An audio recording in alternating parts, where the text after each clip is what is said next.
I decided to repeat the journey of characters from Plato's dialogue, The Laws. And I filmed the whole thing on a GoPro camera. Let me tell you something about it. First of all, here's how my path looked like. I'm not sure it is optimal, but it is pretty good. We start at Heraklion, or Heraklio in Greek. We pass through Gazi and then move to the countryside. We walk through the hills looking at Tylissos and moving in the direction of the town called Moni. From Moni, we proceed to the picturesque Moniano Gorge. On the other side, we go uphill to Anogia, which is our main stop. From Anogia, we may continue to the Ideon Cave, something like 20-22 kilometers walk uphill. Okay, now the explanation and some necessary backstory. For years, I've had this seemingly strange idea of repeating the journey of the characters from Plato's famous or infamous dialogue, The Laws. I always thought it might be a very interesting and very original hiking route. And while researching the actual trip, I figured out that pretty much nobody does that. And even the locals who live in the proximity of Mount Ida frequently don't know about this Plato's Laws trail or about Plato's Laws in general. I'm probably the only person who actually repeated this journey in a quite a long time. So I decided to tell you about it and provide information which might be helpful in case you're interested to do the journey or some part of the journey yourself. Plato's Laws features three characters: an Athenian, a Spartan, and a Cretan. They are on a pilgrimage from Knossos to the sanctuary of Zeus on Mount Ida, on the island of Crete, obviously. They are effectively following the footsteps of the legendary lawgiver Minos, who, according to myths, used to go to this sanctuary every 9 years to get instructions from Zeus himself. It is a long walk, and the characters use it for the purpose of discussing the laws for the hypothetical Cretan colony of Magnesia. So this setting and this journey has a deep symbolic meaning. The journey starts near the sea, and the characters go up to the mountains where they reach the cave. You all remember the allegory of the cave from the Republic. The cave where, according to the legends, Zeus was born. Indeed, this cave used to be an important place of worship back in the day. There were lots of artifacts uncovered precisely at the site of Ideon Antron, which are now collected at the museum in the city of Heraklion. There's also an alternative cave of Zeus on Crete, which is located on the Lassithi plateau. But if we're doing this journey of Plato's characters, we need the cave on Mount Ida, near the Nida plateau. We've got our final destination, but where do we start? Well, we start at Knossos, but it is not the palace of Knossos. This Knossos mentioned in Plato's work means just the general area. And we know that the characters are walking from the sea, quite probably from the area of present-day Heraklion, the capital of Crete. By the way, nobody says Heraklion in Greece. It is called Heraklion. So I figured I should start at the waterfront of Heraklion, not far from the Venetian fortress, and then slowly walk to the mountains. The whole journey, according to Google Maps, is around 50 kilometers. More or less, because there's obviously more than one road you can take. Technically, it is not a very long way, but the thing is, you're going uphill, so it takes significantly more time than walking on a flat surface. It also can get quite hot, and sometimes you stop somewhere to take a rest, or you decide to diverge a little bit. So when Google Maps tell you that it is something like an 11-hour trip, well, it is not. And also, as far as I can remember, Google was telling me something different back when I was on the road. Sometimes it apparently just assumes that the surface is flat and human beings are moving at the speed of 10 kilometers an hour at all times. Plato's characters cover the distance in one day, although it is supposed to be a very long day, a day of summer solstice. Here's what the book says about the journey. I am told that the distance from Knossos to the cave and temple of Zeus is considerable, And doubtless there are shady places under the lofty trees, which will protect us from the scorching sun. Being no longer young, we may often stop to rest beneath them and get over the whole journey without difficulty, beguiling the time by conversation. I'd like to emphasize that this is a work of fiction. The only way you can cover the whole distance in one day is if you're very well trained and you start your trip very early. Otherwise, you'll arrive at the cave very late. You'll have to walk in the dark and you'll be dangerously exhausted. So the reality is, we're talking about a 2-day trip unless you have an explicit reason to push your body to the limit, or if you're some kind of an advanced hiking specialist. Here's what the trip actually looked like. If you start at Heraklion, you want to move in the direction of the stadium and then to the suburb of Gazi. Since you're basically walking along the road in an urban area, nothing really interesting is happening. Well, almost. Something interesting will begin only when you leave the city for the countryside, which will happen in about an hour and a half. Then the scenery changes dramatically and everything becomes quite a nice walk as you slowly go to the hills. In my case, I was somewhere in the general area of Timios Stavros and spent some time looking at a hill where the archaeological site of Tylissos is located. If I were to repeat the journey, I'd probably even think about visiting Tylissos on the way. It kind of makes a lot of sense. Anyway, after roaming the hills and olive gardens for another hour and a half, I ended up at the town of Moni, which was my first stop. And stopping and getting rehydrated is quite important, especially considering the weather. Even though Plato advertised the journey as, shady places under the lofty trees, well, he's not wrong. He's not wrong at all. But it also should be mentioned that it is usually quite hot on Crete. Even though I made this trip in early October, the temperature, at least during the first day, was mostly over 30 degrees with quite a bit of a sun. That will try to burn you alive. And if you're attempting the whole thing somewhere in June, summer solstice, remember, it is gonna be more challenging. So consider wearing sunscreen and covering your head.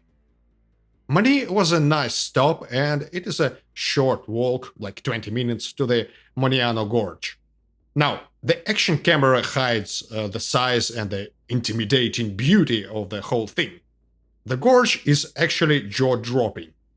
I decided not to walk down at the bottom of the gorge, although I believe it is entirely possible. I was taking the highway, and it is an incredible road. After about an hour, you'll find yourself on the other side of the mountains, so to speak. There is actually a small Minoan villa along the way. So now we're entering the area of villages like Gonis, which sits on top of the hill. And you're starting to hope that the road won't be too steep, because not everybody likes to walk uphill. This is actually where it became a bit hard for me, something like 5 or 6 hours into the journey. The sun finally got me, and I started to feel like, well, I'm about to have a sunstroke. I even stopped in the church, of all places, to cool myself down and cool the GoPro camera down. Then I tried to bypass Gonis and probably move in the direction of the village of Sisarha, but I got a bit lost and the road was kind of blocked. The shepherds sometimes lock the fences in the countryside, otherwise the sheep might run away. You can open them, but in this case it looked a bit problematic, so I turned around and climbed the hill to Gonis, where I stopped again to drink coffee and cool down properly. And this is where I found out that if you just sit still for an hour or so, it does wonders for your stamina replenishment. After that, a short walk, less than an hour, through the countryside from Gonis to Sisarha was incredibly pleasant. I mean, look at this. It could have been done along the main road, but rural roads are sometimes much more satisfying. And yeah, I encountered more blocked roads, but I managed to navigate them, as you can see. From Caesarha, it is something like 30 minutes to Anoia, and the scenery is quite different from what we've seen before, and quite beautiful as well. Anoia itself is an interesting town in the mountains. And yeah, it is written in English as Anogia, but it is pronounced Anoia. I'm not sure the locals would understand you if you said Anogia. It is a good place to stop along the way. It can also be some sort of a transport hub for you if you wish to explore the surrounding area or the nearby mountain villages, which include Zoniana and Axos. I passed through Axos a couple of times and I feel I should have visited the place properly. If you're not interested in stuff like walking from Heraklion all the way to the mountains, if you're only interested in going to the Cave of Zeus, Anoia is your primary location. It is also connected with public transport to Heraklion and Rethymno, although they have only like a couple of buses, which you have to keep in mind. The Ideon Antron, the Cave of Zeus we were traveling to, is something like 20-22 kilometers from Anoia. But once again, the road is mostly going uphill. It is obviously mostly empty, so you don't have to evade moving cars or something. You're slowly climbing above Anoia on this nice serpentine road, and you find sheep carcasses along the way. No idea what happens here. The weather was significantly cooler compared to day one of my trip, so overheating was no longer an issue. Occasionally, Google Maps may share some interesting ideas about how you can save time and give you nice shortcuts, like this one. There's an abandoned car down the road, and then there's a steep climb used by sheep.